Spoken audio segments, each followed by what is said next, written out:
बिस्मिल्लाहिर्रहमानिर्रहीम। अस्सलाम वालेकुम। Welcome to Fatima's kitchen. अगर आप भी रोज़ रोज़ समोसे और पकोड़े बना बना के थक चुके हैं तो ये रेसिपी आपके लिए है। घर में आलू मौजूद है तो आज मैं आपके साथ आलू से बनने वाले बहुत ही क्रिस्पी क्रंची से स्नैक्स की रेसिपी शेयर करूंगी जो आपको बेहद ही पसंद आएगी। साथ ही रेस्टोरेंट स्टाइल एक मज़ेदार सा मायो सॉस भी बनाना सिखाऊंगी जो आप झटपट अपने घर में बना सकते हैं किसी भी स्नैक्स के साथ। तो आइए जी ये ज़बरदस्त सी रेसिपी बनाना स्टार्ट करते हैं। बस रेसिपी स्टार्ट करने से पहले आपसे मेरी एक छोटी सी गुजारिश है कि अगर आप मेरे चैनल पे नए हैं तो प्लीज़ चैनल को सब्सक्राइब कीजिएगा और अगर वीडियो अच्छी लगे तो इसको लाइक एंड शेयर भी कीजिएगा। ये मज़ेदार से स्नैक्स बनाने के लिए मैंने यहाँ पे हाफ़ केजी यानी कि आधा किलो बॉयल आलू लिए हैं और आलूओं को हमने थोड़ा सा ठंडा करना है, बहुत ज़्यादा ठंडा नहीं करेंगे क्योंकि हमें इसका एक स्मूथ सा जो मिक्सचर है वो रेडी करना है। इस वजह से यहाँ पे हम यहाँ कद्दूकश के ज़रिए या फिर इस तरह आपने इसको मैशर की मदद से इसको अच्छी तरह मैश कर लेना है। जितना अच्छी तरह हो सके आपने आलूओं को मैश करना है। अब यहाँ पे मैं इसमें 1 चाय का चम्मच कुटी हुई लाल मिर्च, 1 चाय का चम्मच नमक और 1 चाय का चम्मच चिकन पाउडर शामिल कर रही हूँ। इससे बहुत ही ज़बरदस्त फ्लेवर आएगा। 1 चाय का चम्मच ही यहाँ पे मैं इसमें शामिल कर रही हूँ कुटा हुआ लहसुन। और इसके अलावा इसका ज़बरदस्त सा फ्लेवर लाने के लिए मैं इसमें चीज़ का इस्तेमाल कर रही हूँ। मैं मोज़रेला चीज़ यहाँ पे मैंने थोड़ा सा ही ग्रेट करके इसमें शामिल कर दिया है। आप देख सकते हैं बहुत ज़्यादा नहीं डाला, लेकिन इससे इसका टेस्ट बहुत ही मज़े का बनेगा। तो इस वजह से आपके पास अगर चीज़ अवेलेबल हो तो आपने इसमें चीज़ का इस्तेमाल करना है। वैसे अगर ना हो तो आप इसको स्किप कर सकते हैं। साथ ही यहाँ पे मैं इसमें शामिल करूँगी बारीक कटी हुई हरी मिर्चें और हरा धनिया।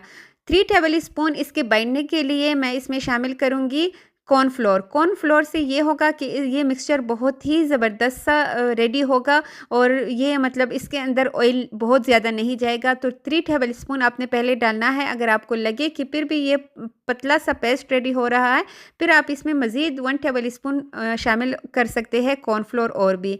यहाँ पे 3 टेबल स्पून भर के मैंने लिया है और बड़ा स्पून है, आप देख सकते हैं। और अच्छी तरह अब हमने इन सभी चीज़ों को मिक्स कर देना है। इसके बाद हमारा ये ज़बरदस्त सा डो टाइप जो है मिक्सचर ये रेडी हो चुका है। कम मसाले इसमें शामिल किए हैं मैंने, आप देख सकते हैं। थोड़ी सी ही इंग्रेडिएंट से ये ज़बरदस्त से स्नैक्स आप बना सकते हैं। यहाँ पे आप देख लीजिएगा ये किस तरह बिल्कुल ऐसे लग रहा है जैसे हमने आटा गूंद के तैयार किया हो। यहाँ पे अब हमने इसको रेस्ट देना है तो फ्रिज में हम इसको रखेंगे सिर्फ और सिर्फ 10 मिनट के लिए। तब तक हम यहाँ पे ज़बरदस्त सा सॉस बना लेते हैं। मैंने यहाँ पे 2 टेबल स्पून भर के मायो लिया है, मायोनीज़, और उसमें शामिल करेंगे जी कुछ और चीज़ें। यहाँ पे ये सॉस सबको इतना पसंद आता है, जिसको भी मैंने खिलाया है यकीन करें वो रेसिपी इसकी लाजमी पूछते हैं। इसमें मैंने थोड़ा सा दूध भी डाल दिया है। दूध अच्छी तरह इसमें मिक्स करेंगे। इससे एक तो इसकी क्वांटिटी ज़्यादा हो जाएगी और दूसरे इसके टेस्ट में बहुत ही मज़े का टेस्ट आएगा। मैंने यहाँ पे तकरीबन 1/4 कप जो है दूध शामिल कर दिया है और दूध अच्छी तरह ठंडा होना चाहिए। यहाँ पे आपको बिल्कुल भी पतला नहीं दिखेगा। जैसे जैसे हम इसको मिक्स करेंगे ये अच्छी तरह दोबारा से थिक होता जाएगा।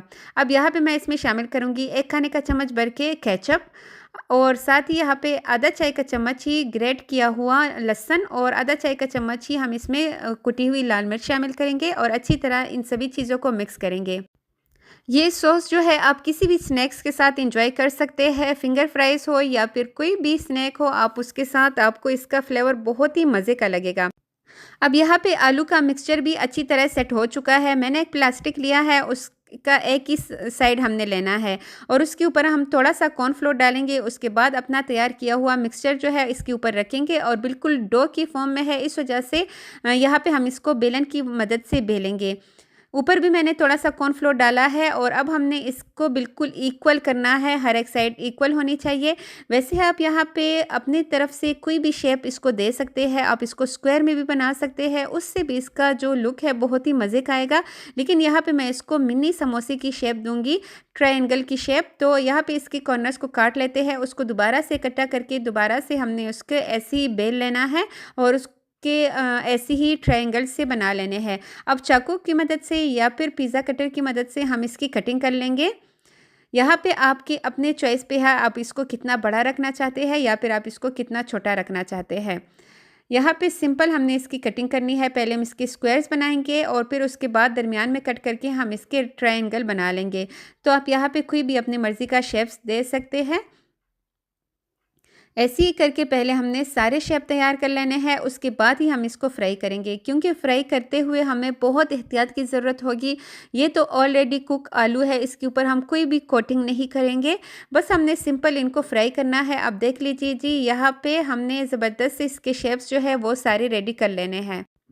अब यहाँ पे इस स्नैक्स के लिए जो सबसे अहम पॉइंट है वो इसको फ्राई करना है। तो फ्राई हमने इसलिए बहुत एहतियात से करना है कि इसके ऊपर कोई भी कोटिंग नहीं हुई है और इसके अंदर चीज़ भी है। तो यहाँ पे हमने गरम ऑयल में इसको डाल देना है।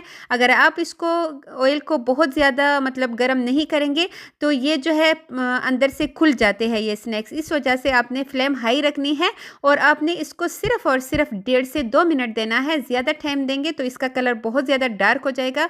इस वजह से अब जैसे ही इसमें डालें, आपको लगे इसका कलर चेंज होने लगा है, आप इसके साइड्स को चेंज कर लीजिए और इसको जल्दी से निकाल लीजिए। यहाँ पे टोटल इसको जो टाइम लगेगा वो 2 मिनट से भी कम लगेगा और हम इसको फ्राई करके इस तरह निकाल लेते हैं।